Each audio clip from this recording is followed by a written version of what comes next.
Brian, welcome to our podcast. Do you want to strap the fuck in, boy? Yes, let's drop the fucking like we're dropping like it's hot. Let's go. Okay, well, you don't need to go back to the dark part of 2009. We already kind of go there anyway. I love the dark. Well, aren't we technically now in the dark part of 2010? Are we in 2010 right now? I think we are technically in 2010 now. 2010 is the year I graduated from elementary school. Oh. Oh wait, actually God, no, that's a lie. Oh. No, that's a lie. I entered middle school in 2010. Oh, That's God, not much better. God. Dude, you still graduated elementary school at that point. Oh God, I was a sophomore in high school. No. Oh God, obviously.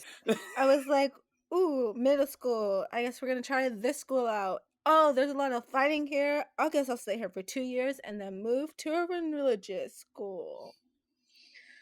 Oh God. Man, Let's get started. out of the frying pan and into the fire, they're going from fights to religion. Ugh. This is getting a little deep. Let's back away from my childhood trauma. And let's talk about mine. Yeah, let's dive into Elena Gilbert's childhood trauma, let's actually. do that instead. Because girl has gained and lost so many parental figures over the course of like the last year of her life. Yeah. Unfortunate. Anyway, unfortunate, but you know what isn't unfortunate? It's this podcast. It's called Afterbite. It's a Vampire Diaries fan cast only 10 years too late, and it's not unfortunate. No. That's our new tagline. We're not unfortunate. That's that. the best we got, folks. We're not even good, we're just not unfortunate.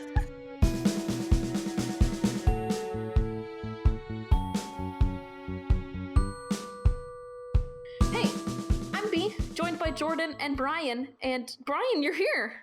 Wow, Brian. I know. I know, shocking to everybody in this who's listening. You finally showed up again. Yeah, thanks for showing up to your podcast. I know. I think the last time I was on was when Vicky died. And Lexi died. So someone has to die in this episode. I only show up when people die. Why is that true? Brian, you're a grim reaper of death, just a specter of horror. Is Brian coming a grim across reaper Mystic of death? Falls. Or is there just death in every episode of the Vampire Diaries? Is death just a frequent thing that happens? Both answers are yes. So, hey, Brian, we have to do this as you come on here. It's customary. Let's catch up, boy. Yes. So it all started on a dark and stormy night. No, we're not doing that kind of No, catch up? not that catch up. Okay. I was actually going to ask how you rank episode 109, History Repeating. For reference, both Jordan and I were pretty high on this episode. Really? Okay, don't tell me your numbers, because like I'm gonna be basing myself off of that. So hold on. I won't say the numbers. I'm rereading the Ricky right now, but I 100% think this is like 9 out of 10 for me. Okay, wild, because that is exactly the rating that Jordan and I gave it. That one has 9s across the board, folks. Wow. Fuck Good yes. Only the second episode to have gotten like a across the board score. It's about damn time that I'm finally appreciated. Well, Whoa. episode 110, The Turning Point. Again, 9 out of 10. Again, 9 out of 10. Okay, he's a little more hot on that one than Jordan and I were. Listen, it was the Selena of it all. Okay, fair. I think that's what turned me off, but all right. But then that ending though, where Elena gets into another car accident, like that was a good ending. Girl, like getting whiplash. Jordan, you also ranked this episode. You also ranked The Turning Point at an 8. I ranked it at an 8.5, and Brian ranked it at a 9. So we were all pretty hot on that episode. I'm not saying that this Elena part was like horrible. I just felt uncomfortable by it. That's fair. Which is why I gave it an 8. I feel uncomfortable by a lot of things in this show. Bloodlines, 111. I like this episode merely for the fact of Gina Torres. Mm-hmm. Loved her. I love her because she's amazing. Mm-hmm. But I think this was kind of like 7.5. It was enjoyable. Wow. Okay. Something wild just happened with that episode. What? I ranked it a 3.5. Jordan ranked it a 6.5. Really? And Brian, you just ranked it at a 7.5. It's a real halvesies of an episode, folks. It really is. Like, it has, again, the moments. Like, and I loved the moments. Controversy. The Delana stuff. I did like it. Mm-hmm. And I liked Elena going ham and going wild. And also the plot twist of her being adopted. Like, come on. Like, no one saw that coming. Yeah. And like her finally figuring out like why she and Catherine look alike. Kind of. Not really, but like kind of.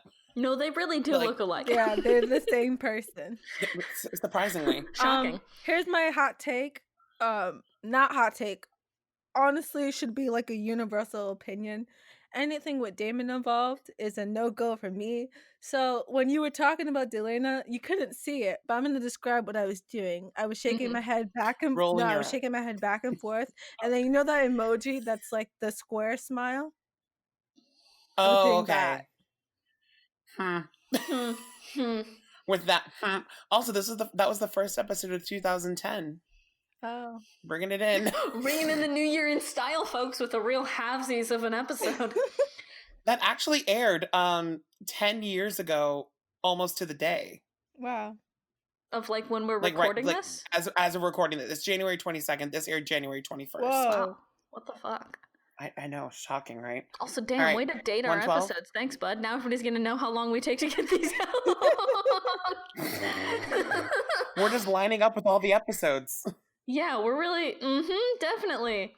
That was totally intentional. Oh God, Brian just cut out again. I swear to fucking God, if Brian cuts out again and just, we might have to take him out of the podcast. Just kick him out. Kick him. You're done. Should we pause to make sure we got his clip? Yeah, I guess. Give me a second. Okay, great. Where were we again? We were at episode 112, Unpleasantville. Yay. Okay, first decade dance. First, gotta give kudos. Great. Great time had by all. This is the one where Elena like went hardcore and was stalked by a vampire, right? Yeah. Okay, I'm trying to refresh my memory because this is one of those episodes where I'm like, I really don't remember much about it. She also like broke a pencil and used that to stab a vampire. And that we stand a queen. Nice, good job. She really did that. I think I called that podcast episode like Elena Gilbert's Vampire Hunter CrossFit or something like that. Best title ever. Thank you. Okay, I think I know what the problem is with the internet. I think it's this wiki, so I'm just going to turn that off. Okay, yeah, don't worry. Don't worry. Jordan and I will describe to you each of the episodes from our very good memory. Okay, great. Hold on, I'll just pull it up on my phone. That's fine. Okay, yeah. But 112. It's I think it's mainly just a decade dance. It's really like entirely the decade dance. Not really much happened in this one. So like I think 6.5. Like, I liked it, but, like, it's not one of the most memorable episodes for me. Okay, so a 6.5. No, wait, come on. Let me click that 6.5. Okay, next. Children of the Damned. Okay. Which is a hardcore episode title. A pretty middling episode, though. Yeah. What? But the flashback. Yeah. And? Yeah. Stop opening ads. Fucking wikis, dude. Stop it, Safari. Okay. You're on Safari? Hold up. Brian really is in 2010. If he's still using Safari? I have an iPhone. Calm down. Yeah, download Chrome like a normal person. No, I'm horrible.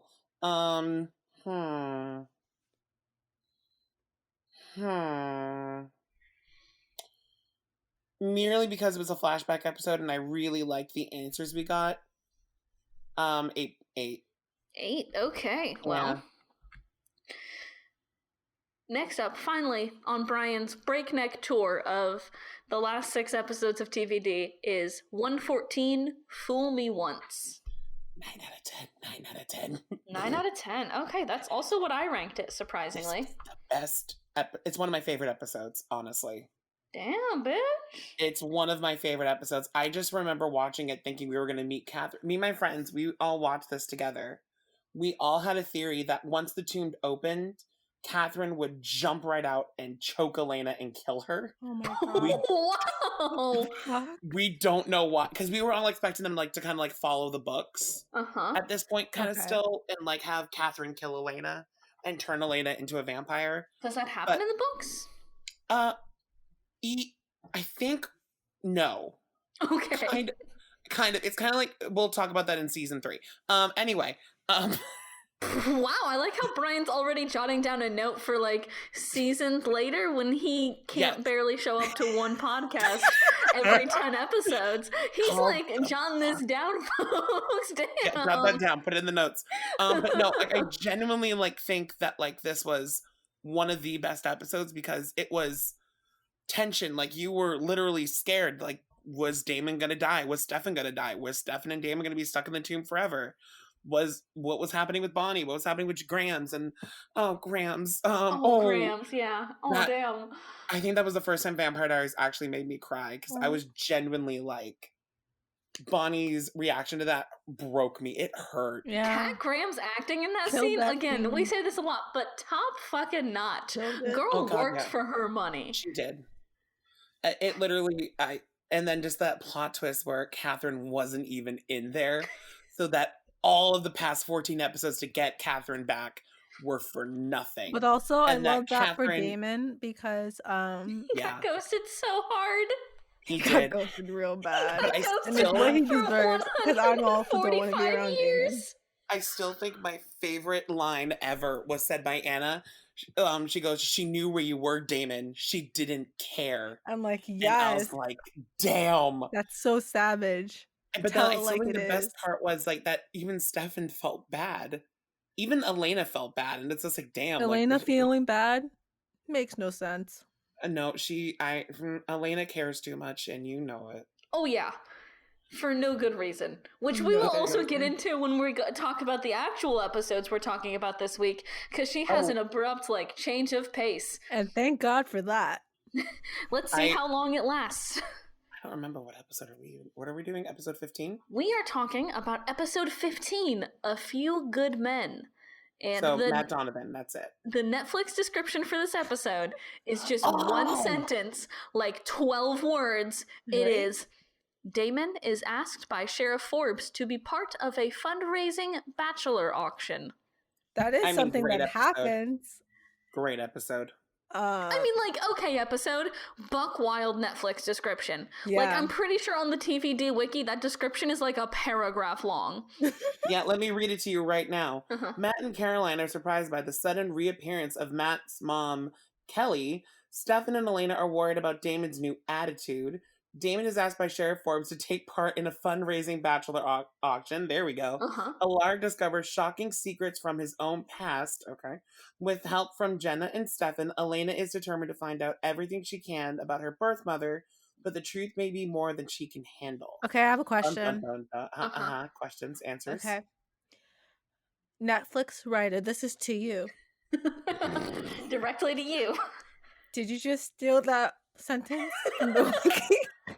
Did you just look at the TVD wiki and go, I like that sentence? Second question, how many of the wiki's descriptions are just stolen for Netflix? I need someone to do a cross analysis. I don't want to do it, but someone who watches this podcast definitely should. I don't want to put in this work, but I do want to bask in whatever happens. So somebody do this work. Somebody do this work for me. I don't have any money to pay you. It is you. The only reason you would be doing it is to bring joy to me and like bring like things we could.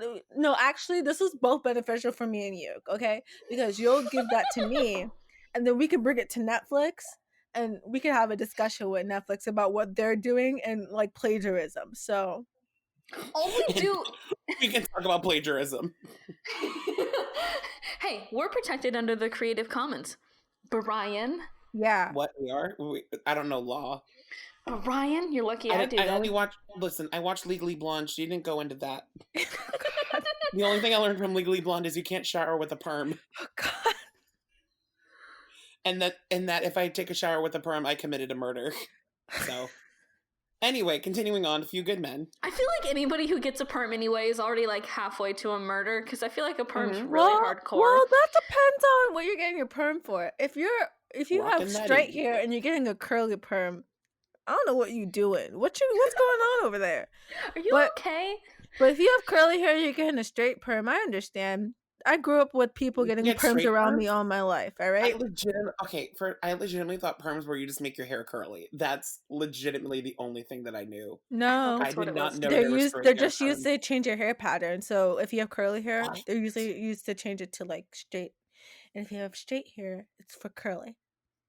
What? Yeah. What the I fuck? legitimately don't know Did y'all cosmetology. did y'all not know that? No. No. Whoa. No. I feel like this is maybe it's just because I'm black. So this is That I'm not kidding around because it's like it's very it's just a thing black people do.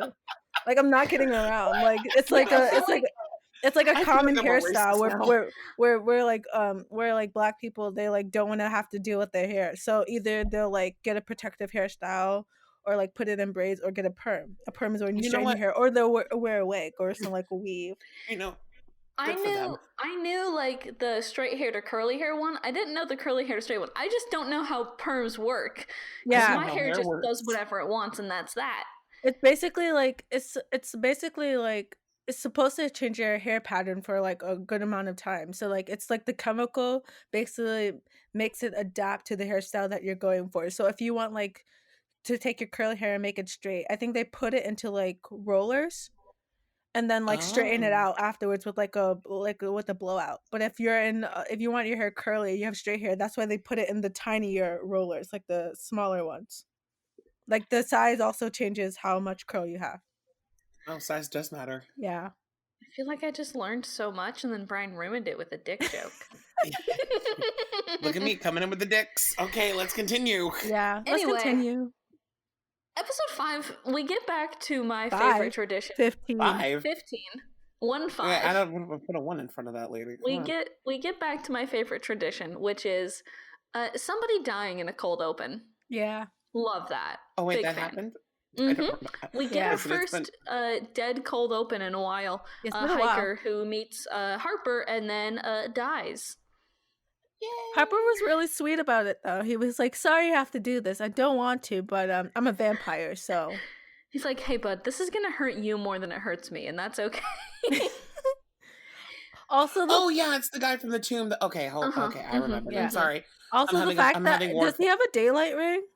He does. You're I like, think so. I whoa. think what happened was all of the vampires in the tomb were basically at like in the 1860s, like undercover for Catherine. Yeah. And everything like that. So she probably had Emily give them all daylight rings. Yeah, so I think most of them or all of them do have I think all of them daylight had rings. daylight rings.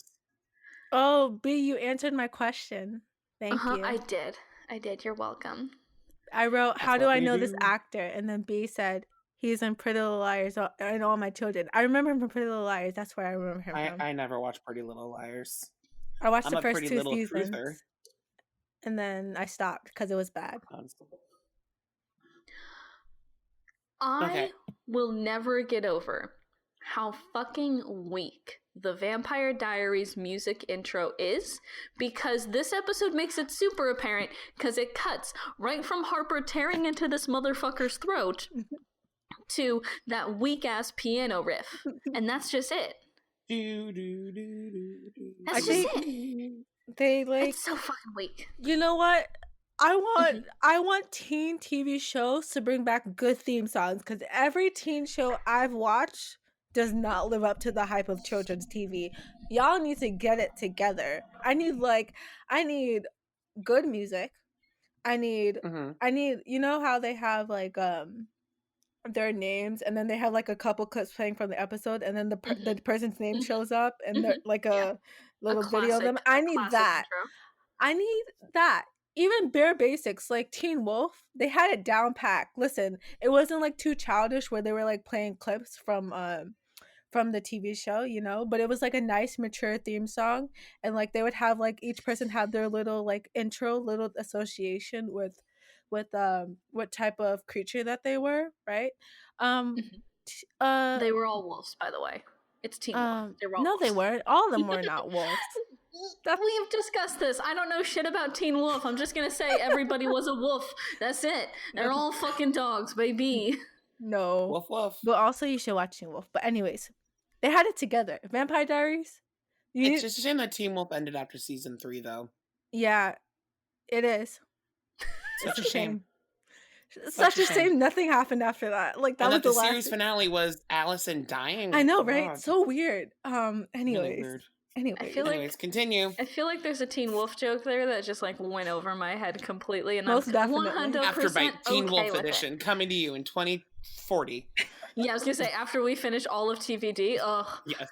fucking gonna take us 8 goddamn years. Wait, what if we finish all of TVD, right? And then we just become a show about supernatural shows. So then we have to finish all of TVD, the originals, and legacies. Whoa. Yeah, it's not just Vampire Diaries. Yeah. Baby, we're in this for the long haul, motherfuckers. By my estimation, it'll take us at least 4 years. Wow. Probably more. Where will I be in 4 years? Anyway, that's not important. Where's Brian gonna be in 4 years? Not on this podcast, apparently. Probably not. He's gonna be on 10 episodes throughout our entire 100 episode run. It's gonna be so great. Okay, so 1 in 12. What happened after Harper killed somebody? Elena gains and loses parental figures pretty frequently. Yeah. Girls had a rough go of it. It's really sad, you know. She's mourning the death of her parents, and then she's like, but I think I have this new parent. And then I don't know who told her. I think it was Jenna. Stefan. I'm watching the episode right now. I think Stefan was like, oh, she might be dead. No, it was Jenna. Jenna told her that her mom, yeah, it was Isabel died. Right?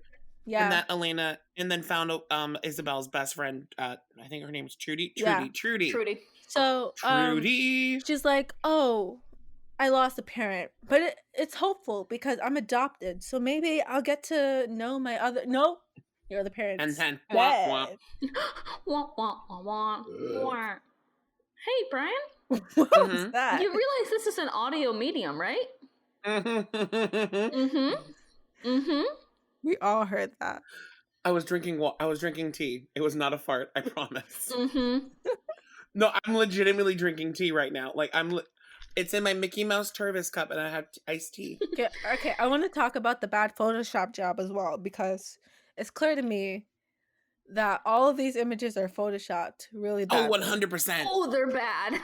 They got the bad Photoshop of the 2 cheerleaders, but then they also have the bad Photoshop near the end of Elena and her parents, and I'm like, this does not look like a family. This looks like somebody took 2 random people, a man and a woman, stuck them in the same photo as Elena, and they're like, you don't care, right? You don't care that this looks bad because you don't actually care about who it's Elena's parents are in the first place. It doesn't even matter in this story. They're so insignificant. The only role that they play is to make Elena sad. So there you go.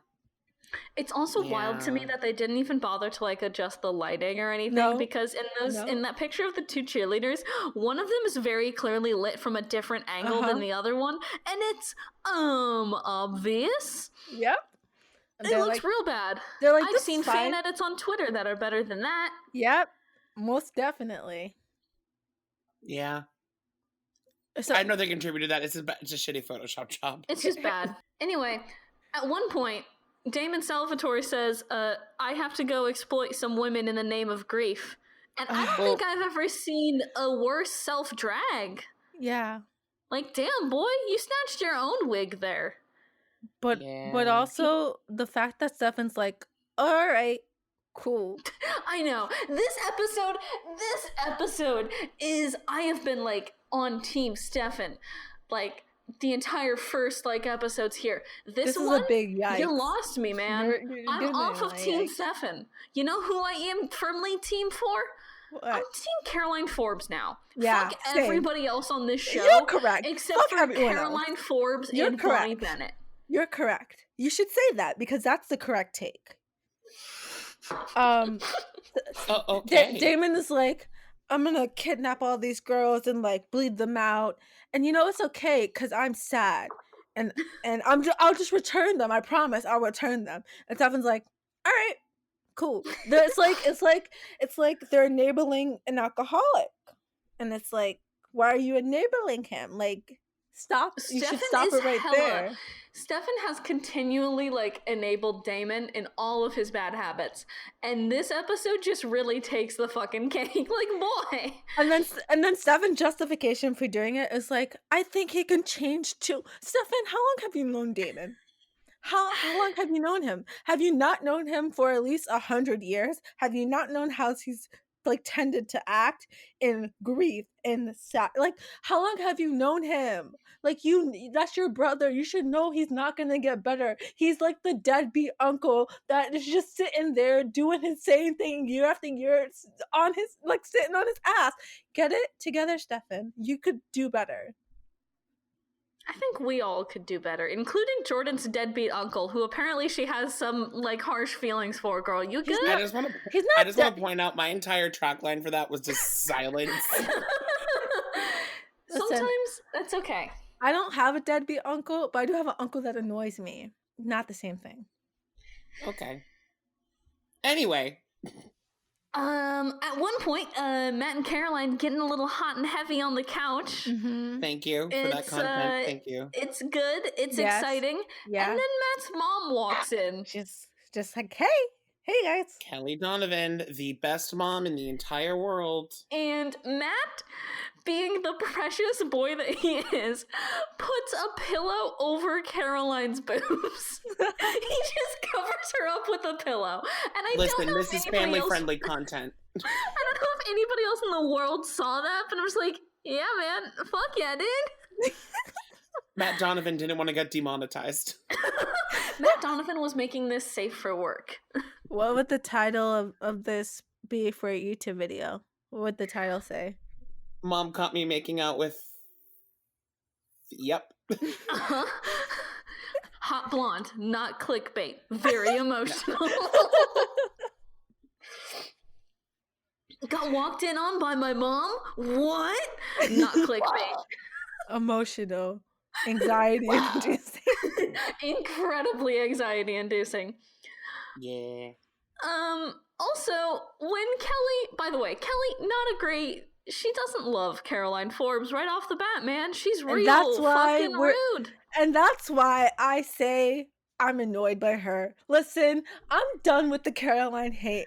I'm done with it. All right? She's trying to change. She's trying to grow. And you're over here making her slide back. How dare you? I would like to formally put in my bid here to become the president of the Caroline Forbes Protection Squad. I agree. I will join. I'm starting the petition. 10 years. I'm coming in as new president, new leadership. We're taking it in bold new directions, which include... Not get impeached. What? We're impeaching Brian as the president of the Caroline Forbes Protection Squad, and I'm stepping up from my role as vice president. Listen, here's my thing about Caroline, right? Mm-hmm. At first, got on my nerves. It's like, oh, she's going to be that brat, all right? Mm-hmm. Mm-hmm. And now she's grown on me. And I see she's trying to be a better person. fungus. She's trying to develop as a character. And everyone, and I mean literally everyone, is just like, fuck you, Caroline. I don't care about your feelings. Like, go ahead and, like, be the second person in my life that I care about because I put Elena first. Listen, I'm done with it. I'm over it.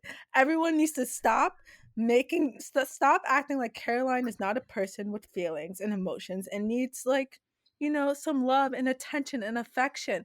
Everyone needs to stop it right now.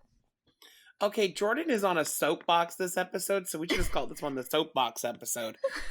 Hi, welcome to our soapbox bottle episode, where we're just in an elevator and Jordan's just on a soapbox, and that's okay, because you know what? I'm desperately calling 911. And it doesn't work because there's a cell phone jammer. And oh no, are we in Taken? Oh my god, what? Liam Neeson, please rescue us. I can't wait for Liam Neeson to rescue me. Wait, will Liam Neeson rescue us like how Stefan rescued Elena and Bonnie? Just opening up those curtains. Liam Neeson rescues us by just opening the door, and we're like, oh, cool, thanks. Great. That is how I imagine all my rescues. Just like, cool, thanks. Okay, so Caroline basically is trying to be a better person. We all know that, and she is a better person because she is the best person. And Yes. Matt is really not only is hold on, not only is Kelly disrespecting her, but so is Matt. And listen, sometimes I can get over it because they're cute together, but other times I'm like, Matt, shut up! Like, stop talking. Matt really sticks his foot in his mouth a bunch this episode. Like, be quiet. Like, stop it. Matt is a regular old teenage boy. He doesn't know when to shut up. Yeah, I can tell. He's just so damn boy. It's like, I love you, but also you're so stupid. Like, be quiet for what? He's like a puppy. He's a dorky cute. He's cute but stupid. He's dumb as ass. Also, can we talk about the fact that Kelly calls Sheriff Forbes Leslie Forbes? Sick it's bird. wild considering she was married to a gay man, and I just want to kind of. I forgot Caroline's dad was gay.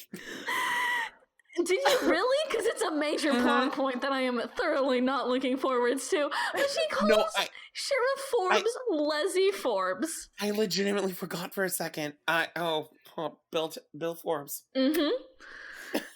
You know what I'm talking about. But like, how wild is that? That like, hey, you were married to a gay man and you cut your hair short. Lesbian? Question. Because you're a lesbian. Whoa. Rip. I mean, Kelly's all types of disrespectful in this episode, so I'm not surprised. Kelly's also a drunk. She's also just fucking awful. Yeah. I have a note that just says she's just bad.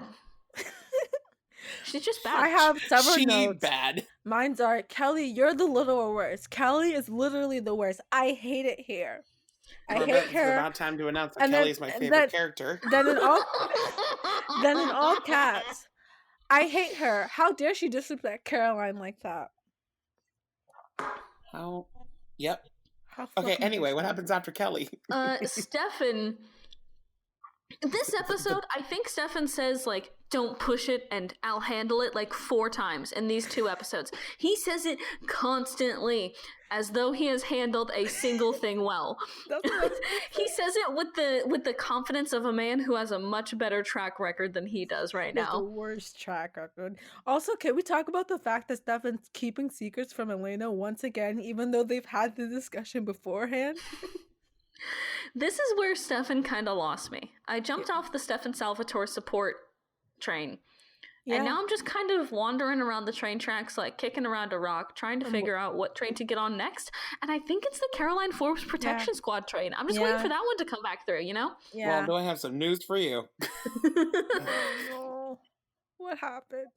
I don't want nothing. Nothing happens. I mean, I know a lot of The thing is, I know a lot of things, but I also don't know a lot of things.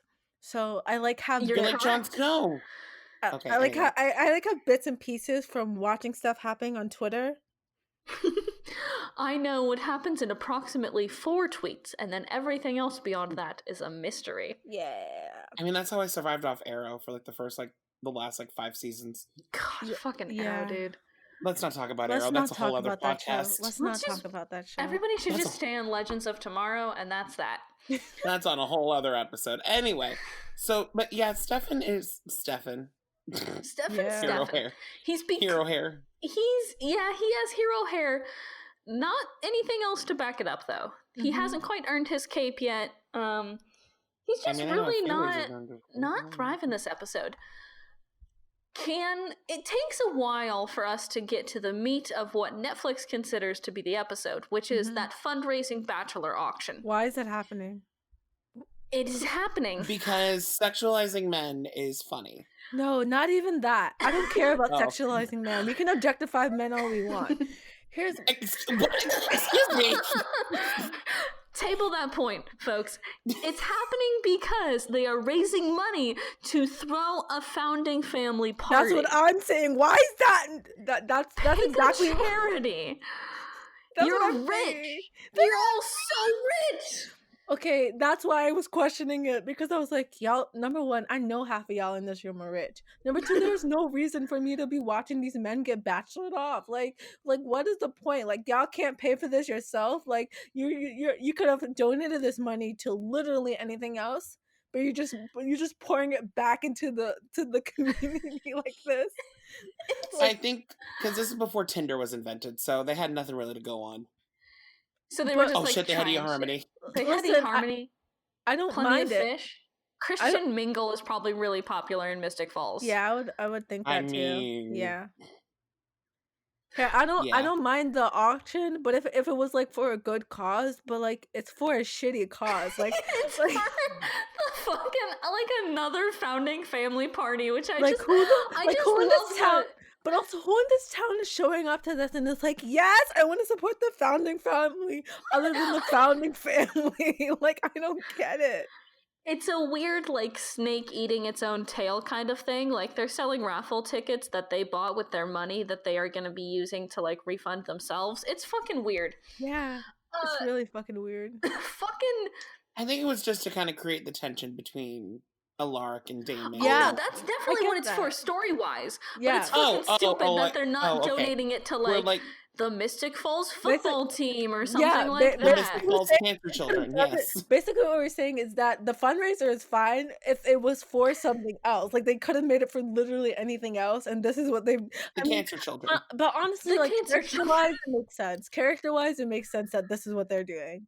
Honestly, yeah, everybody in Mystic Falls is so far up their own ass. I love them all dearly. They don't fucking care about anyone else. They don't fucking care about anyone else. It makes sense, like, character-wise.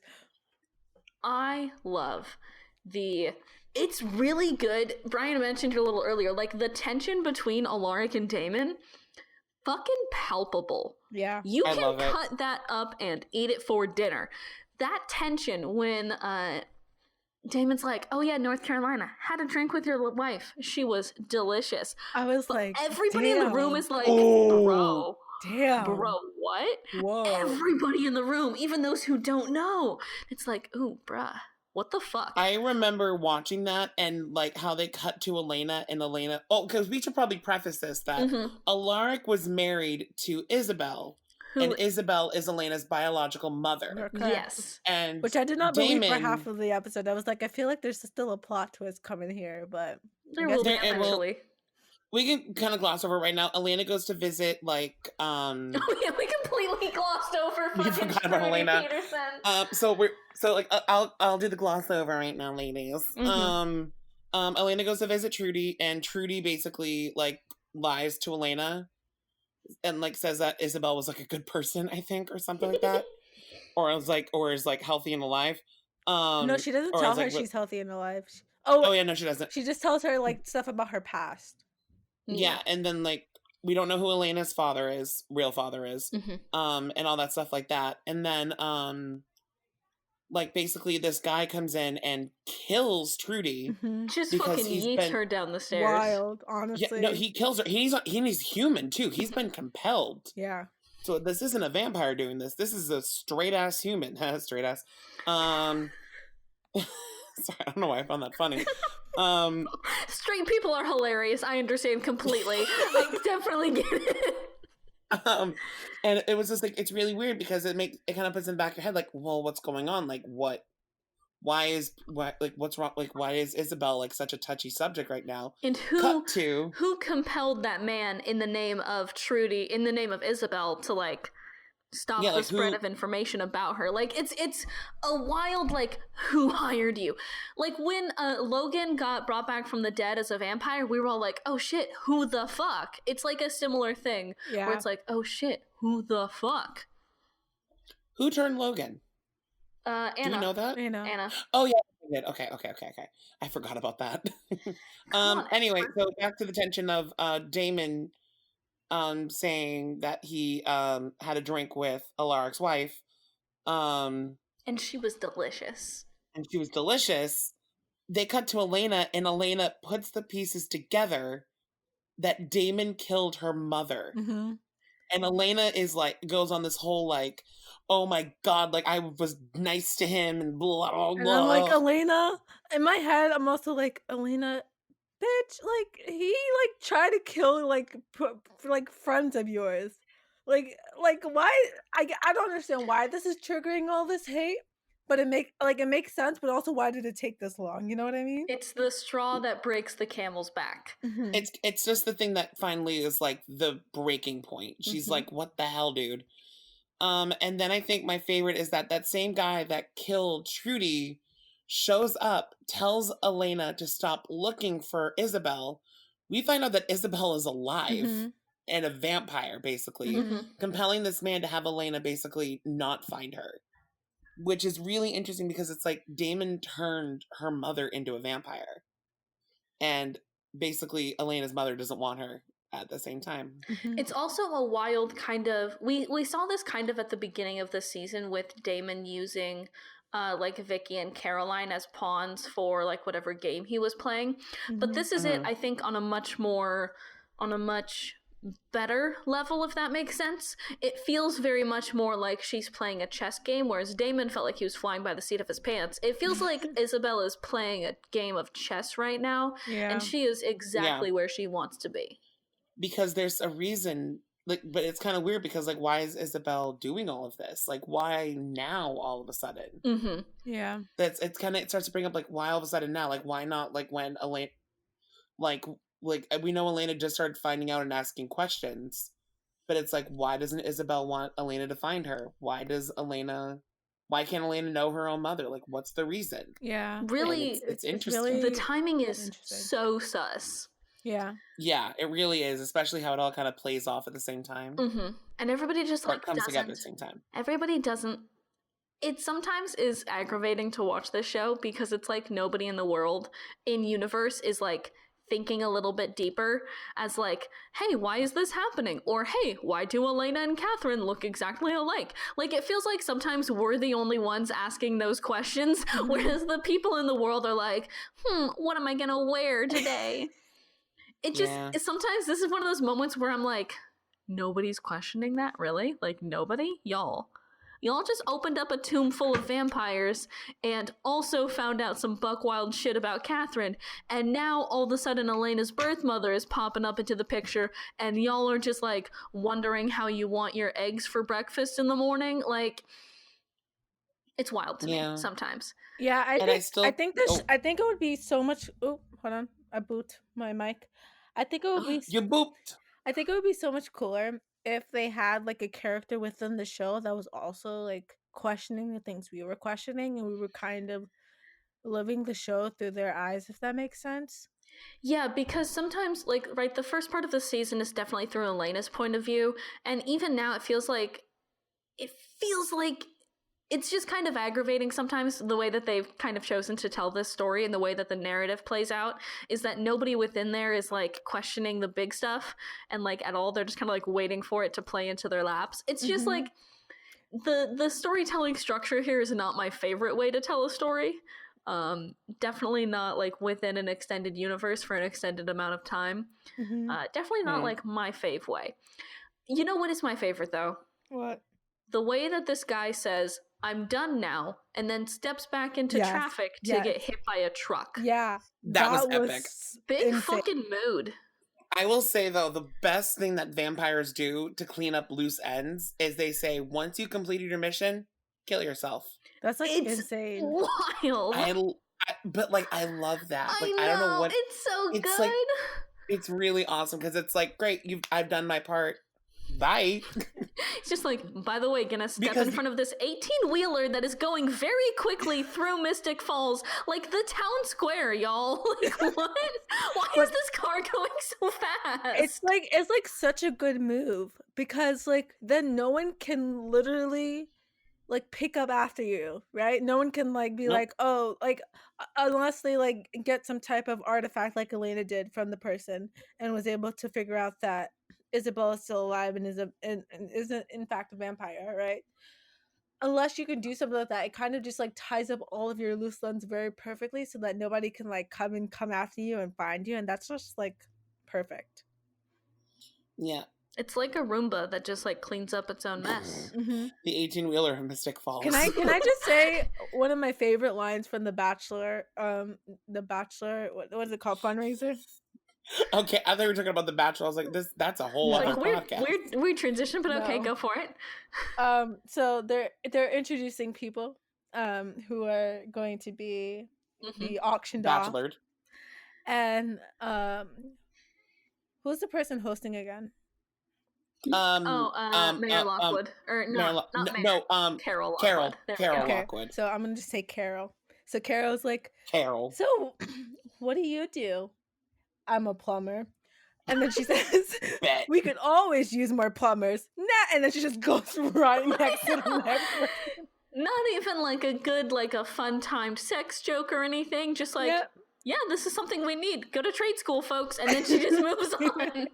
But also, that just feels so disrespectful to his job. Like, could not think of anything to do with that. Just like moved on to the next person. She's just like, and on to the hot ones. Let's go, folks. I will say though, Kelly getting the plumber though is the ultimate karma. It really is. It's very good. It's funny. Especially because she said that she's already dated him before, like in high school or something like that. Yeah. Yeah. I love that. It's such a small town. You already dated all the bachelors. Karma, bitch. Yeah. So, and I think my favorite part of this entire episode was one that I was legitimately like thought was final.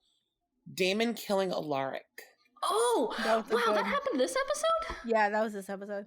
That was this episode. I thought that was next episode. Holy shit, bitch.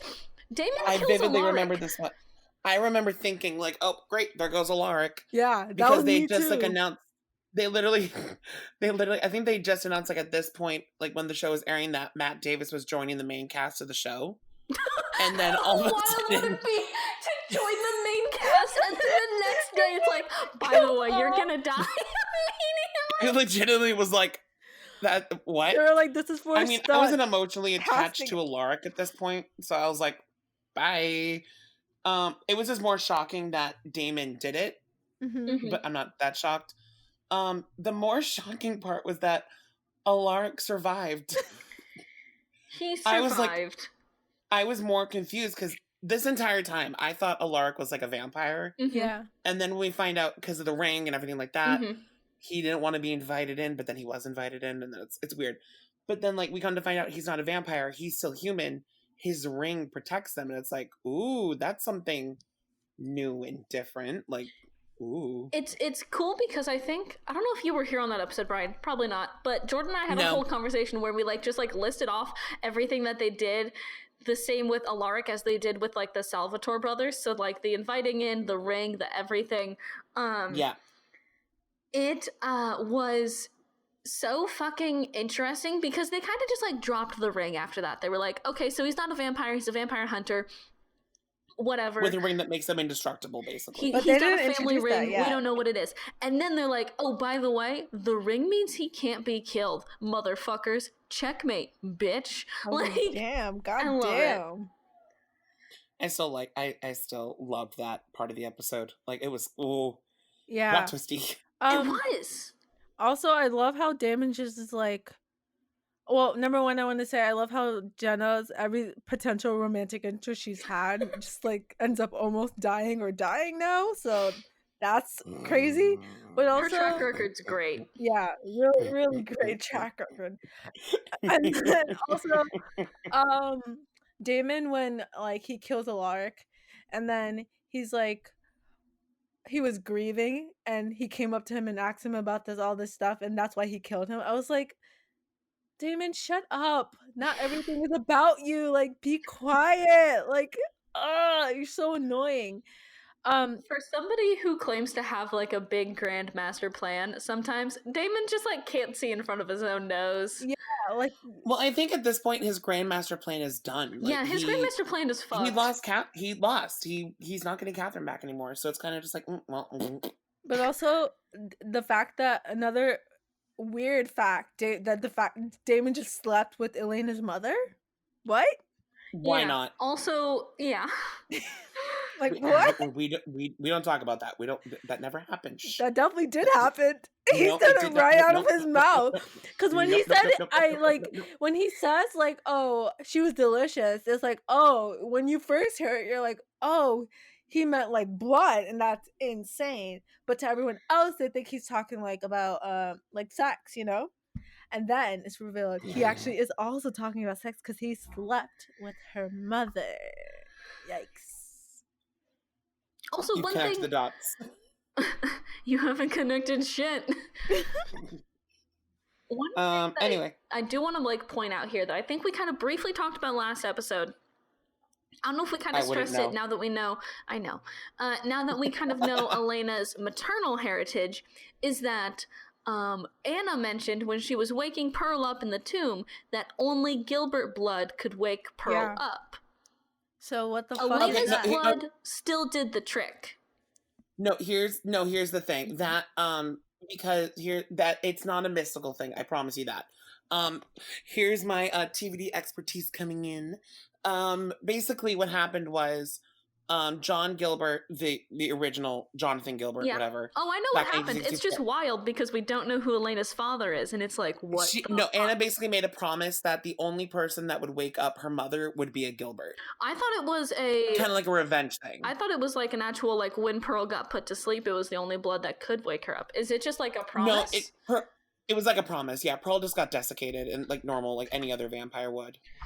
I just fucking searched Pearl as though that would fucking help me. Give me a second.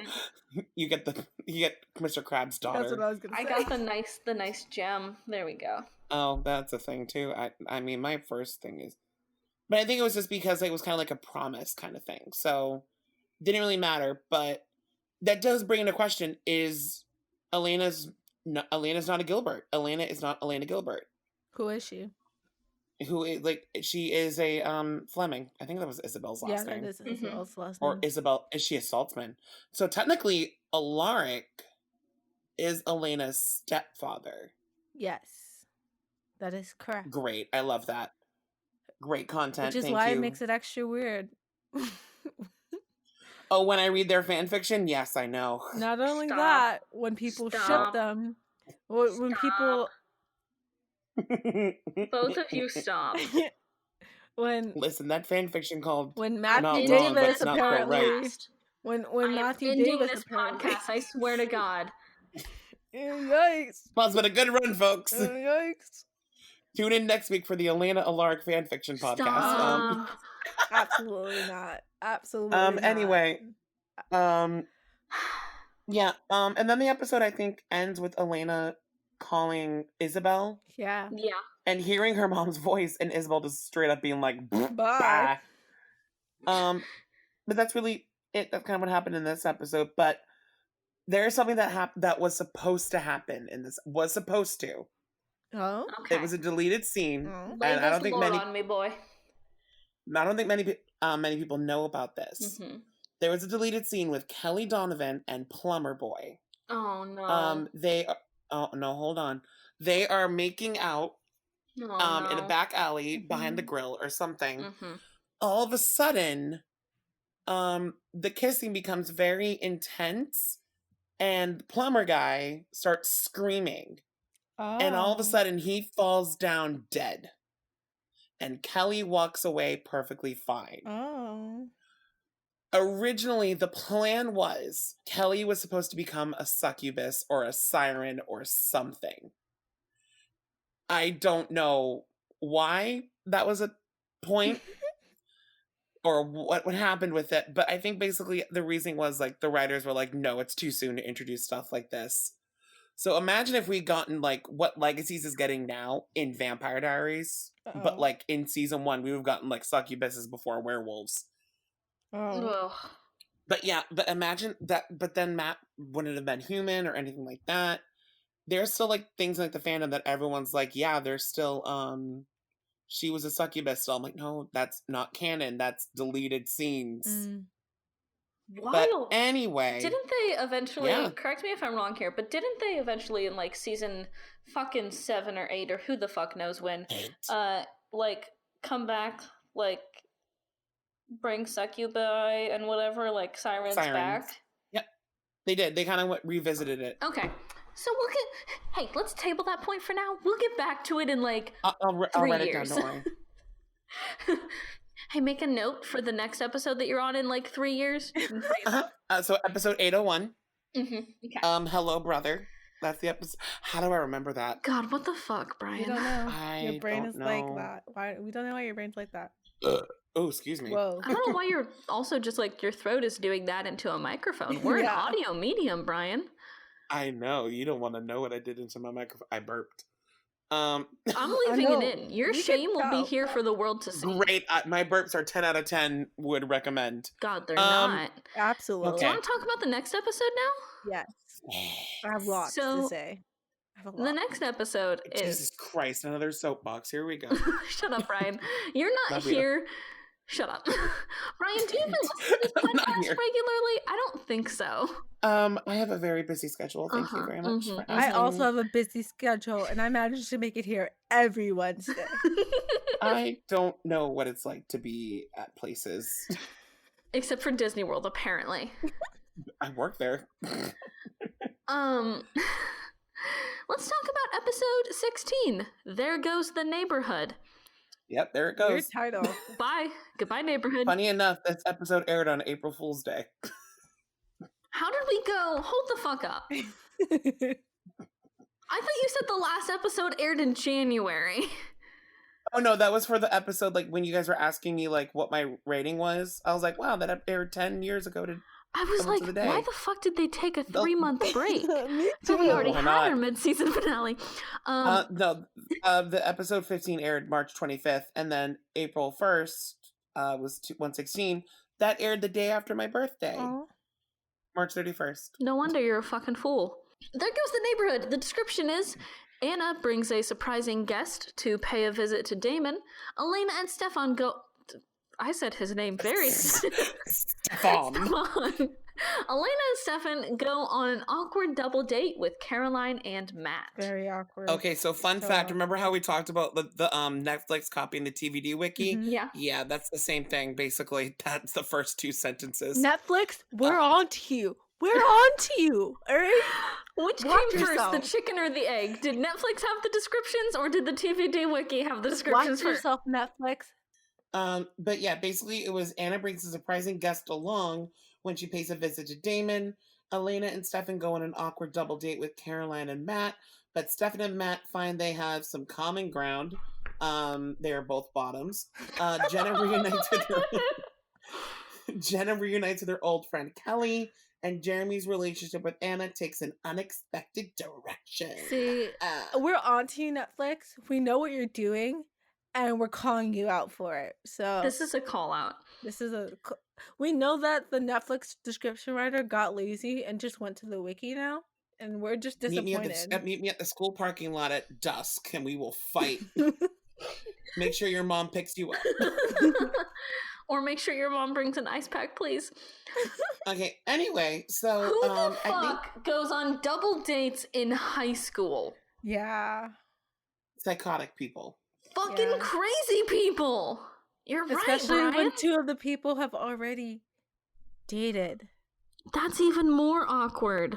And even more awkward, they're in the same space as 2 parental figures, and one brother is just getting drunk by the bar. Why not? Can I just say, there is nowhere else to go in Mystic Falls. Can I just say, while watching, you should have seen my reaction while watching this, because I was watching this like downstairs in our like dining area, and I was just watching this, and I was just freaking out. I was like, "This is so embarrassing. I have so much secondhand embarrassment. Like, I don't know how to process this. Like, this so much is going on, and it's like, it's just wild to me that all this is happening." It's bad.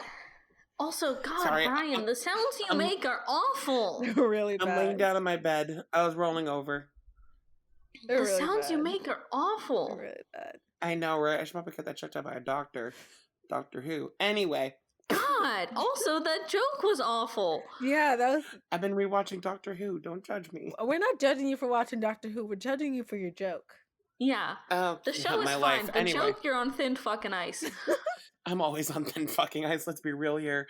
But I think this was the episode that all the tomb vampires were like learning about, like 2009. Yeah. 2010. Thank you very much. 2010. Favorite Sorry, line, by the way. Favorite line. Where's the texting line? Oh yeah, I just saw that one. I remember that. Oh, I think it was like, hold on. Here, I have the exact line. Oh, I got it. Oh, you do? Okay. Texting. It's what you do for when you want to avoid talking to someone. I love it. So like, good. me too, bitch. Fucking So Pearl good. got that joke down. She really did. Good. She was also, dominating this episode. She was like the star of this show. I was real big into it. And I know that I'm just always into women who could top me, and I'm okay with that because that's exactly my favorite kind of person. But damn, she could just like get it. Girl. I'm calling my mom. Why are you calling your mom? I need my mommy. This is a safe space. But no, Pearl is epic. She's awesome. I'm just a big fan. I loved her. I love her. She literally and I loved how when her and Anna went to go visit Damon, just to kind of like they want to have peace. They want to start their lives over again. And he was like, yeah, no, about to like kill her. She fucking broke his arm, put him to the ground, and then poked out his eyeballs. Oh, so iconic. Iconic. She says such a good line here. Can I just read this line for you? Go for it. Because it's very good. I have it highlighted too. Thank you. Jordan, I'm reading off of your highlighted copy here. I have 400 years on you, little boy. I'll rip you limb to limb, and you know it. Damn, bitch. Damn. Love her. Damn, Pearl. Wow. Love her. Power moves only. Literally power moves only. She's like, remember when, like, she's like, get the fuck out of here, little boy. I will. But it's, I will. It's like kind of great because all we've seen of Pearl so far was like meek little her in like the 1860s. Being like swooning over Jonathan Gilbert, and now all of a sudden she's these badass businesswoman. And then she's near the end where they disobey her, and then she's like, "Oh, you're gonna fucking disobey me? Let me stab you with this wooden spoon real quick." It's just good. New century, new power heels. She's fucking working it. Yeah. Oh, big fan. I'd like to circle back around to something else here. Jeremy has been, in the meantime, continuing his search for vampires. He has been binging up a storm. Not on Google, Bing. Bing. Very important to mention. Let's just all talk about how that should, for this specific podcast, that should just be the way we say it. Like, don't say Google it. Say I binged it, because you know they were sponsored by Bing. This is the second time he's binged something. Basically, 100%. On this podcast, you bing something. You don't Google it, you bing it. All right. In this house, I'm putting out the welcome mat. In this house, we bing. Yeah. I'm painting it on my wall in like that curvy, like fake cursive font that white women have that live, laugh, love sign in. Live, laugh, laugh. Live, laugh, laugh. And it's just like, in this house, we bing. Jeremy is on a website called vampireloversonly.com. I mean, that's where I go. And for very different reasons than you go there, Brian. Let's be real. I go there to find vampires to love me. His username is VampJer, which is just like very teenage boy of him. Love that for him. And he's speaking in like a chat room, just chatting, just being like, how do you kill one? How do you become a vampire? That sort of stuff. And he meets somebody called Bloody Becky. Now, he found my screen name. Here's a question for you. Up until this point in the series, vampires have not been shown to be especially technologically savvy. True. We had just like Pearl teaching the tomb vampires about like phones and whatever, and technology isn't great. How long until we see a nerd ass vampire? Oh. Brian, you know the answer to this? Erase the answer out of your head and just give me a guess. How many seasons until we see a nerd-ass bitch? 1. You're guessing we'll see them in season 2 or season 3? Season 2. Season 2. Jordan, what's your guess? I'm gonna guess midway, season 4. Okay, you're guessing way down the line. Okay, I love it. You know, these vampires, who the fuck knows how long it takes them to learn how to do anything? It took Damon how many years to try to get Catherine out of that tomb? It took Damon 140 years to get Catherine out of a tomb. It probably took him at least a good year and a half to learn how to work a cell phone. Yeah. Okay, well, to be fair, Damon did have to wait for specific celestial events to come into play. I guess. So he can't really blame But like, him. if he was smart, but if he was smarter, though, he would have just known that Catherine wasn't down there, wouldn't he have? Work smarter, not harder. Exactly. I mean, even Stefan thought the same thing. Everyone thought the same thing. You know who didn't think except that? for Anna, who was just there with the knowledge, just like chilling in the world. Like, I'm not gonna believe there wasn't a way he could have figured that out. Right? Also, you're gonna tell me that vampires aren't the most gossipy ass bitches. Yeah. They've lived for centuries. The tea they have, it's so piping hot. So piping hot. Just brewed to perfection over the years. Like, you can't tell me that vampires don't, like, either by mail or by whatever the fuck, chat. They have to. And everybody who knew that Catherine was alive was, like, talking about it behind Damon's back. Exactly. Exactly. Yeah, everyone knew that Catherine wasn't in the tomb. Because if Anna knew, she definitely told people and was like, did you hear that Damon's looking for Catherine in the tomb? Yeah. She's not even in there. She's going tea to time with Dracula. Exactly. I just love the fact that Damon was walking around for years with a kick me sign on his back and nobody took it down from him. Nobody. Like, just everybody just let it happen. That's because we all know who put it there. You know why that is? It's because no one likes Damon. So everyone's like, I don't even like you, so why would I even help you out, my dude? Why would I even help you out? He definitely strikes me as the person who would burn a lot of bridges. And he did. And it's like, he does. He burns bridges pretty much constantly. He doesn't burn the bridges, he fucking bombs it. He's a very good arsonist for specifically bridges. So nobody wants to help him because he's a jackass. Like, to put it nicely, to other vampires, he's probably a fucking jackass. Yep. Everybody sees him walking in there, the club, with, like, his fucking dumbass, like, leather jacket and, like, shitty aviators, and they're all like, look at that fucking scrub, trying to look like a cool king of the night. Dumbass. Like... Dumbass. Anyway, so what else happened in this episode? I forget. Pearl has some really good mom moments where she always calls Anna Annabelle, which is a very mom thing to do. Yes. Or Annabeth, sorry. Wait, no, I thought it was Annabelle. No, it's Annabelle. It's Annabelle? My bad. Don't mind me. Not fully paying attention. God, come on. Is it? Yeah. Yeah, it's Annabelle. I was right, I promise. Annabelle. Which is just, like, strikes me as a very mom thing to do, and I just like that little character touch. It's just a good little thing. It's a good little tidbit. Thing. She's like, I will fuck you up, but also, this is my daughter, Annabelle. This is Annabelle. She's my daughter, and she's very cute. Have you seen my daughter? She's very good. Jeremy, okay. Can we talk about the fact that Jeremy invites Anna over for dinner? Not invites Anna over. She just kind of, like, comes over, as she does. She just shows up. And, he, like, purposely cuts his hand so that she'll vamp out on him.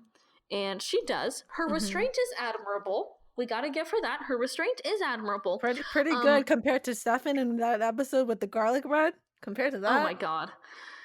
Compared to Stefan. I know, Stefan hates Stefan and his gluten allergies, so come on. God. Stefan and just, like, that inability to eat any garlic. Like, come on, man. I know it makes your breath smell bad, but it's also very tasty. And I'm pretty sure they already established in this series that, like, vampires can eat garlic and it's totally fine. Oh, yeah. No, they definitely did. See what I did there, Brian? That's what we call a joke? Oh, that's what they... Listen, I got a text from my friend. And I, like, zoned out, and I just... The way me and B were just like, it's a joke.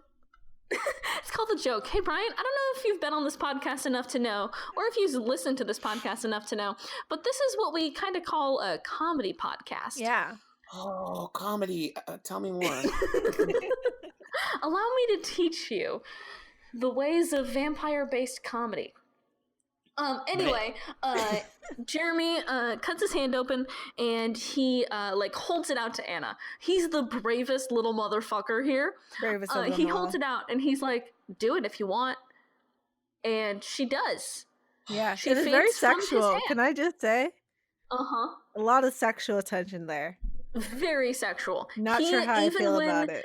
Even when Jenna like walks in, he like acts like a kid who got caught masturbating. Mm-hmm. He's like hands behind the back. He's like, "Oh, hi, Aunt Jenna," like very stiff, like a church boy, and it's like, nothing's going on here. Nothing just at all is vibing. going on. You know, we just vibing out here. That's fine.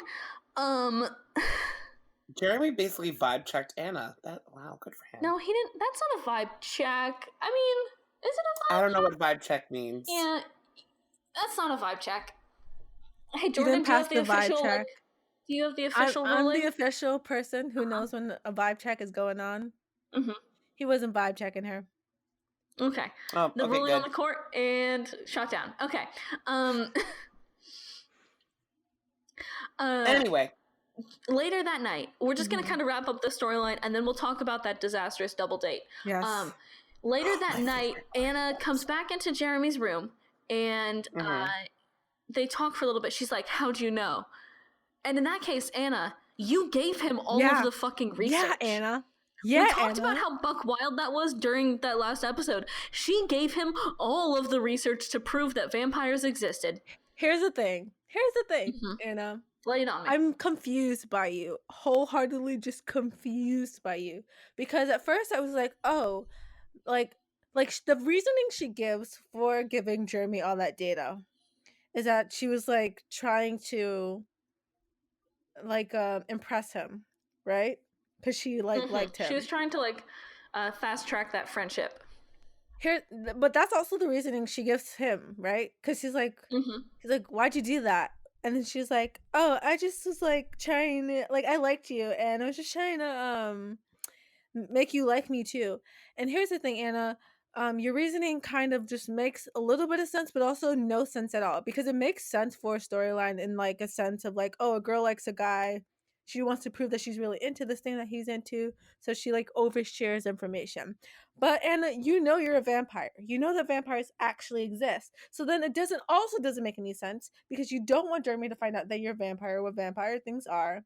But then you also want to overshare and then give him all this information because you like him. But also I'm not sure that you actually like him, because at first it seems like you were just manipulating him for his journal, and now it's like, oh, actually I do like him. So what's your deal, Anna? I'm confused. What the fuck? Anna's whole, it's buck wild the fact that she just like gives that all to him, and then she's like, oh, but how do you know? You fucking told him. It's just wild in general that she gave out that information in the first place, and then she's like, oh, but how did you connect the dots? It's like, bitch, it's a straight line.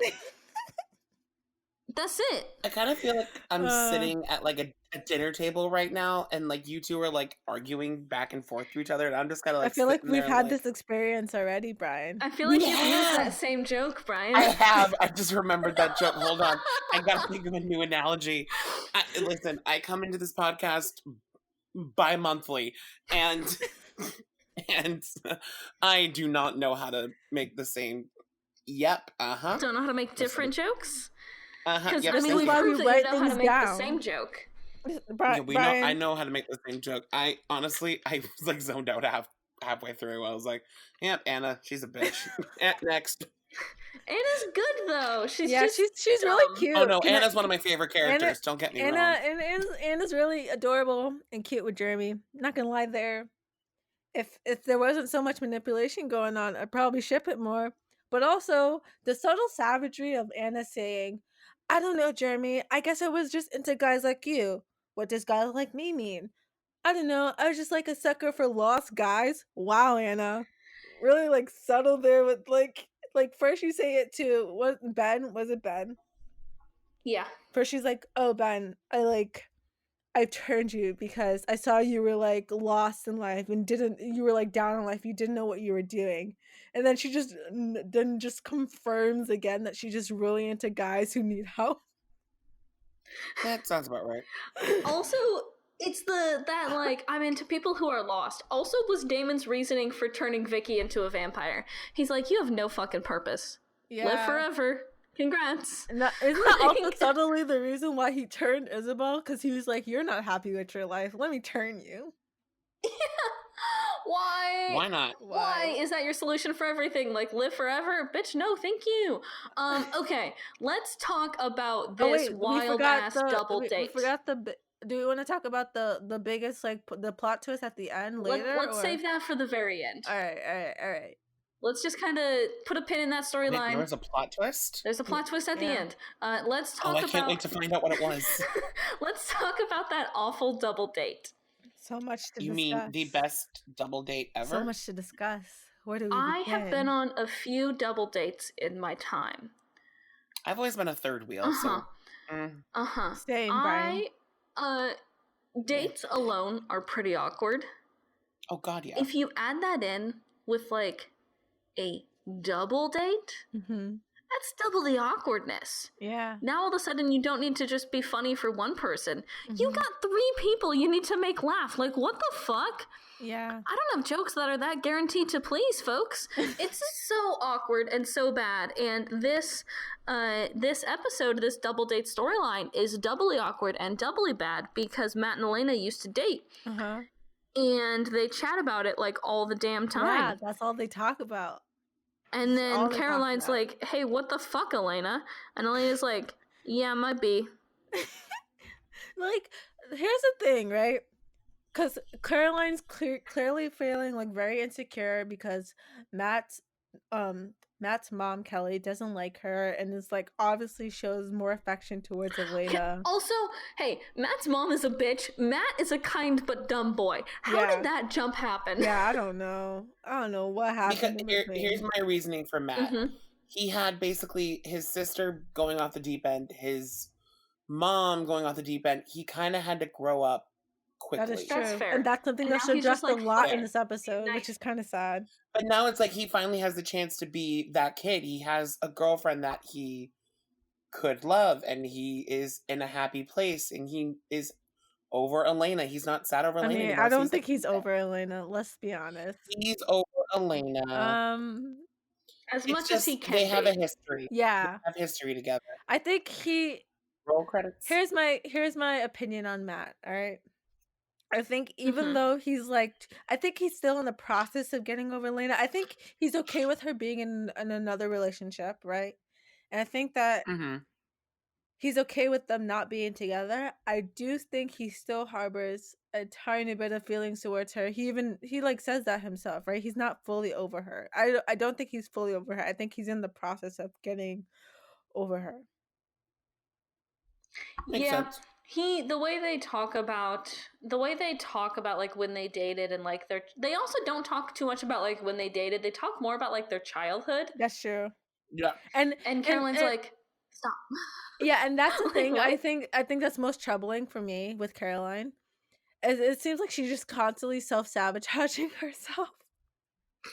Welcome to the Vampire Diaries. Every character is constantly shooting themselves in the fucking foot. Like it's kind of like, so she saw that Matt's mom didn't like her, and she was like, oh, I feel bad about this.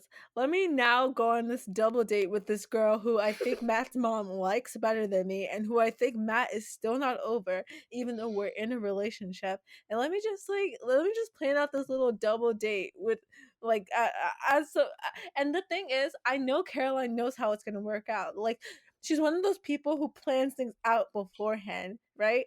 And she's one of those people who like sees a red flag and sees another red flag and then just keeps like barreling towards more red flags until something bad happens, all right?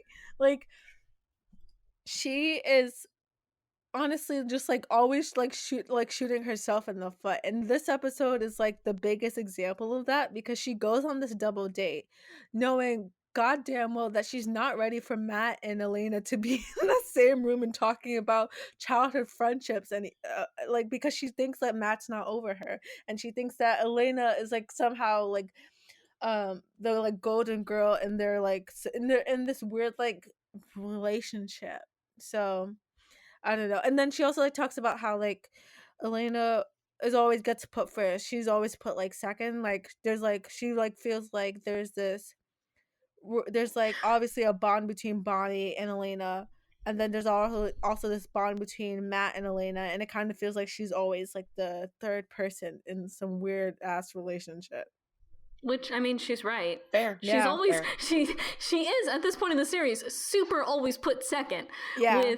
And it's so funny because it was like one of the very first episodes of Afterbite we did. We were like, yeah, it doesn't feel like Bonnie, Elena, and Caroline are all like the same level of friends. It feels like they're all friends and then they tolerate Caroline. Mm-hmm. And now she's just like saying it. She's right now the most self-aware character in the Vampire Diaries because she's always like, yeah, I'm always the second friend.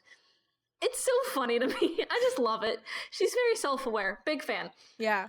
This date is awkward as fuck. So awkward. Because at the Mystic Grill, Damon is in the process of wooing Matt's mom. Gross. And so they all leave and go to the Salvatore boarding house, the mansion. Mm-hmm. How do you think that conversation went down? Was Stefan just like, hey, this is getting really weird. Do you guys want to head back to my mansion real quick? Dude, if I had a mansion, I would mention it all the time. I think the only reason like they went back to the boarding house was because of Kelly, Jenna, and Damon getting drunk at the bar. Yeah. To be fair, I bet if they had done like they probably just had to like spin a wheel and be like, whose house do you think they'll end up at? They were like, it's probably gonna be either the Donovan household or the Gilbert household, so let's take that safe bet of the Salvatore house. And I think it was because Stefan noticed that Matt was like not having a good time, no one else was having a good time, and he wanted to kind of show off to Matt that like, you like cars? Well, guess what? I got a red car. I got a red car. But also Matt is just like Matt's like such an idiot. Honestly, he's such a dumbass. Like I like sometimes he just says things out of his mouth and just like, my dude. That is how we say things. Oh, the like when Caroline was like making it, I don't like sport cars, making out of them is like really hard, and then Matt went, me and Elena didn't have any issue, and Elena was like, that shit, exact line. I was like, shut up, like stop talking, like I will admit that was really funny. But I did like that Matt and Caroline, Stefan and Matt fixed up the car. They bonded as bros. Also, thank you. We're in agreement here that Stefan didn't need any damn help fixing that car, correct? Yeah. Like, no, he did it to boost Matt's ego. Okay, that's what I thought. Continue. Anyway, they fixed the car. They had a bro moment, and then Stefan was like, "Take the car out and take Caroline with you." And basically, it was kind of just like, and that like, it was nice that she like got to say everything she wanted to say. And Matt basically said, like, you're not second best to me or something like that, whatever. Listen, Matt may be an idiot, but that, he knows how to treat a woman, right? No, not exactly that. That's not what I was going to say. Oh, I'm going there. Matt Donovan would treat me right. What I was going to say is, if that music was not what the music was, that scene would have been like, I would have been done. All right, the music really held that scene together and made me forgive him, because without that music, the duct tape holding that scene together. Without that music, I would have been like, Matt, you're such an annoying ass. You're such an annoying ass. God. You're so annoying. Like to me, it feels like Caroline is like a little bit settling with Matt, you know? Like, she could be doing better. I'm not gonna lie. Oh, she's absolutely settling with Matt. Well, I kind of feel like at this point, Matt's like her only option. That is also she doesn't really true. She can't go for Stefan. Damon is a dick. Tyler is a dick. Mm-hmm. Jeremy's a baby. Yeah. Didn't stop and unavailable. Unavailable. Alaric is old. Yeah, like I get why they're together, but also it feels like Matt's just like constantly messing up, and like it feels like here's what it feels like for me. Every single episode, I'm like, oh, look at Matt and Caroline, they're so cute, but also Matt's kind of a dumbass sometimes and says some stupid ass shit. Like, he's my dumbass though. Like, I don't hate him. I just think that sometimes he should keep his mouth shut. Like in the last episode when he was talking to Tyler about how clingy Caroline was, and then she came over and he like did a full 180 flip, and I'm over here like, Matt, like sometimes you just gotta keep things to yourself. Like, stop talking and think about what you're saying and how it will affect the people around you. That's what annoys me. It's like it feels like he has feelings for Caroline and he really cares about Mm-hmm. her. But also sometimes he says some stupid ass shit that would get me angry if I was in a relationship with him. So I was like, it's like there's no like, he needs a filter. I would not last in a relationship with Matt Donovan. I would dump his ass. Exactly. But also, Caroline's standard right now is better than Damon Salvatore. That's so true. basically, the floor. Yeah, that is true. That is The true. bar is I was gonna the say floor. I was gonna say her standard for men is like one that because right now I think she sees a future with Matt at this point. Mhm. She's like, because like but Caroline also has big dreams of leaving Mystic Falls, but still coming back home and growing old there. So it's like she's kind of thinking that, but she also in the back of her mind knows that like after Stefan, Elena and Matt will probably get back together and have cute babies and stuff like that. Mhm. Yeah, it makes sense that they're together. Yeah. But also, damn boy, shut your mouth sometimes. Yeah. Love you. Yeah. But then so they come back from their drive. Matt sees his mom making out with Damon. Just like in the front hallway. They're just like there. Not even like turned to left be fair, or right. They're they just probably there. didn't know that the kids were there, which is fair. Fair. But like but at also. the same time, like yikes. Anyway, and I loved that Matt stood up to his mom and called her the fuck out. Honestly, I love that. He basically said, "You're a bad mom. Yeah. Like, get out." Like fix it. Like honestly, no, at this point he says fix it. He says fix it at this point. Honestly, I feel like I like the way that they're handling the storyline because it like really is showing that Matt had to like grow up at a young age to like take care of both his mom and his sister, and like how the way they even did the scene where it was like they had like a shaky camera and it was like looking through the house like they had like half of the doorway and like some of the shots. Mm-hmm. I think that was just done like so well. It felt like I was like in the middle of watching like a very intense conversation, which it was. And it just like shows so much about Matt and like how he's had to grow up and like what he has had to deal with like his entire life. And him like maturing and saying like, you need to do better because I've had to raise myself basically. If I had to raise you and you're the parent. And like to me that like kind of spoke volumes. Not necessarily to like a story that I could relate to, but I know that some people who may have watched the show might have really resonated with. Yeah, it was a very powerful. I think Matt Donovan's storyline, like right here, of him being like, "No, just no, you are not my mom right now. You're a fuck up, and you need to get better before I call you my mom again." Like that fucking slaps, dude. Mm-hmm. That storyline fucking slaps. Mm-hmm. Can we talk about the ending line of this episode? Which is fucking wild. Yeah. And then we can get to ranking them. The ending line of this episode is Jeremy asking Anna to turn him into a vampire. Oh shit, that's what happens? That is the ending line. Oh shit, fam. Yeah. I forgot that there was that one point in the show Jeremy wanted to be a vampire. I think Jeremy just has nothing else going for him, so he's like, fuck it, vampire. Like, let's do it. I think because he kind of is like falling head over heels for this girl, and he kind of knows that like in the back of his mind something happened to Vicky, and he thinks that him becoming a vampire will lead him back to Vicky. Anyway, on that point, Yikes. But like, yikes. But it's interesting because Jeremy isn't like a suicidal kind of person, but like how Anna like describes being a vampire is like being free, and I think Jeremy just wanted to be free. Yeah, from like his emotion. The way that Anna described it was very much just like freedom and not like eternal life. So he was kind of thinking like, yeah, I want to be free. Like, let's fucking go, man. I want to be free as can be. Yeah. And like, man, I get it. It's a nice change of pace from like every other vampire we've seen so far. It's been like, you're worthless and you suck, so live forever. Whereas Jeremy's like, I just want to be free, man. Yeah. He's just a free bird. That's why like that there's so many like different perspectives of vampires from different vampires. Some people are like, I just wanted to live forever. But some people are like, it's a reason for me to escape, a reason to be something else and create something else or whatever. Yeah, it's a nice Like change of pace from what we've kind of seen they before. don't make it like it's a burden. Like they're like, I can't, like, not calling out a specific fandom, Twilight, not calling them out, but they make it seem like being a vampire is a burden, but like that makes everyone want to be a vampire more. In Vampire Diaries, they make it seem like it's the best thing that can happen to you, but also the worst thing that can happen to you. Yeah.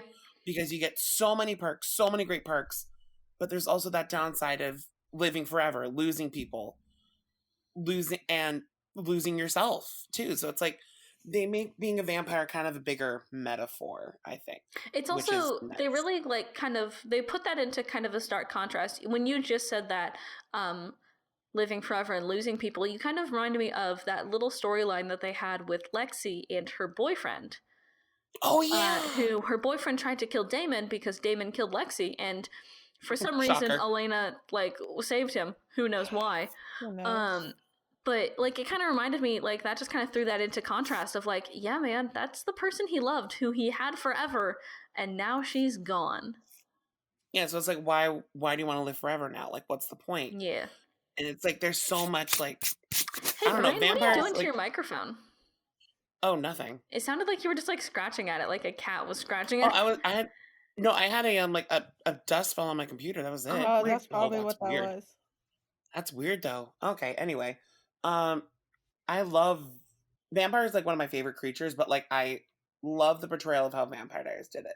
Like there's always that point where you think about that, like I could live forever. I don't have to worry about death. I don't have to worry about anything. I could be this person. That's kind of what he's thinking right now. He's thinking I can be free. Yeah, I like it. Which is, that's why I'm like, it's not shocking, but at the same time, it's like, bro, you're only 15. Calm down. Also that. But also I can relate to that because at 15, I was exactly the same way. So honestly, yeah, same. That's why I like how Anna was like, no. I will not. I don't think she actually said no in this episode. I think we just got the end of this episode was just the like him asking. So hey, Brian, thanks. Yeah, and I think oh shit, sorry. I'm kidding. Hey guys, do you want to rank the episodes? Yeah. 14. Okay, let's rank 115. A Few Good Men. What do we rank it? Jordan, then Brian. All right. Few Good Men. In this episode, we had the introduction of Harper. We had all the tomb vampires. Yeah, all the tomb vampires. We got Elena having to deal with multiple parents. We got Kelly introduction. She sucked. We got the Bachelor fundraiser that makes no sense. But we got that tension, that good tension between Damon and good tension. We got Elena finally seeing Damon as the trash that he is, so thank God for that. Let's see. I feel like this episode was okay. It wasn't great. There were some nice things that happened in it, but overall, I wasn't really, vibing with it. So I think I'm gonna give it a 6. A 6. Okay, that's fair. That's fair. Brian, what are you gonna give it? I'm thinking I'm gonna go. I'm thinking I'm gonna go 7.5. 7.5. Merely because I liked. It's one of those episodes where like I know it's a filler. It's a filler. Like I am the kind of person that's like, I hate filler episodes, and like these episodes, like kind of before like everything kind of congeals back to the plot, kind of just feels like they're filling in the gaps to get there. I don't know. I just liked those moments, but like it wasn't like, oh my god, 10 out of 10 would recommend. I get you. It's wild that you don't like filler episodes, but you like the Vampire Diaries, which is like 80% filler episodes. Shut up. Wild to me. Anyway, I'm gonna give this episode a 5. It was firmly middle of the road. Damn. It wasn't good. It wasn't bad. It was a 5. It was middle of the road, waiting for a truck. Exactly, and he got hit by a truck now, so we're good. Finally. The truck hit him. The truck finally went ba-boom. Yeah, that was that one. Episode 16, There Goes the Neighborhood. What do you give it, Jordan? All right, we got Anna. I love Anna. I love Pearl. She was great this episode. We got. Have you considered you just love women? Yes. Women, not men. Consider this women. We got the awkward double date, which honestly was very entertaining to watch, like to take notes on it and to watch. Very entertaining. So, and then we also have Matt being an idiot. Yeah, but he redeems himself. Yeah, he redeemed himself at the end. He's like, I'm not good at talking, but I like you. Yeah, I'm honestly, like, yeah, man. Okay. Honestly, I really. I love you, bitch. I never I love you, bitch. Honestly, I really liked this episode. God. I think it was really well done. I think that there were like certain, especially also the Matt scene with his mom, that was also really well done. I really liked this episode. I liked the plot points. I liked that they had weird combinations of people together, even though it made me a little awkward at points. Sorry. I think I'm gonna give it an 8.5. An 8.5. Okay. Yeah. Whoa. Damn, bitch. Yeah, I really liked this episode. It was like very entertaining to me, and they had like really good plot points with like Matt and his mom. They had Caroline dealing with like her insecurities, and then the whole like awkward date, plus Jeremy and Anna were also really cute. Yeah, I really liked this episode. All right, Brian, what are you giving it? I'm gonna agree with Jordan, 8.5. Because again, it is a filler. It is a filler, and I don't like fillers.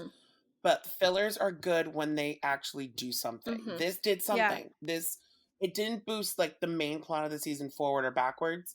It boosted the characters. I will say yes. That is exactly filler. What it did. It definitely boosted like character fillers are the best episodes. And then also along with the whole character filler, I liked like the different, especially like the whole idea of Damon, Kelly, and Jenna all getting drunk in a bar next to one another. It was great. It's just like, that's such a wild thing to happen, and I cannot believe that actually happened this episode. Yeah, it was good. I think I'm a little cooler on it than either of you are.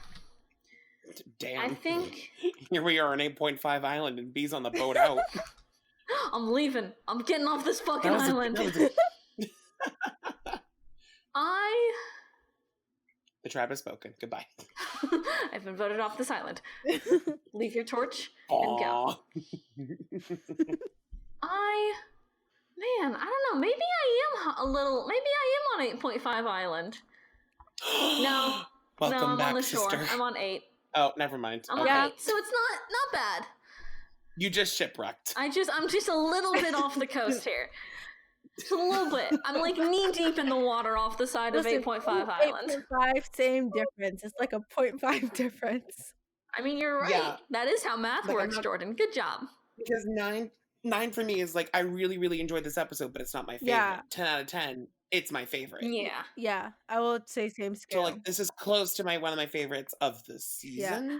But I think what really knocks it up to 0.5 to me is the double date and the getting drunk happening in the same place at the same time. Like that, really just the way you can just see him in the background getting wasted is so good. It's so funny.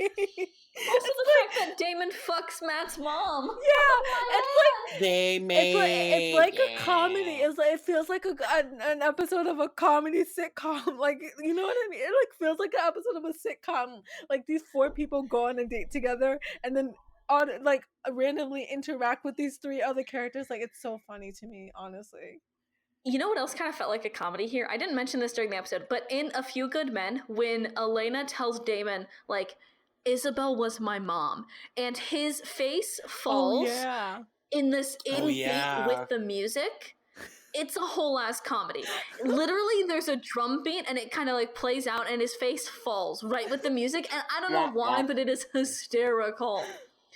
I don't know why. It just got me. This show really has like unintentional funny moments. It really does. Well, I've only someone made an account for out of context moments like that. Oh my God, who would do such a thing? No promotion for you, Brian. We're not gonna tell people to go follow No Context TVD. You know what? We're also not gonna tell people to go follow at Afterbite Pod on Twitter, which is our Twitter We're not gonna account. tell them to do that. Okay, great. I hope they don't follow that. Yeah, don't do it.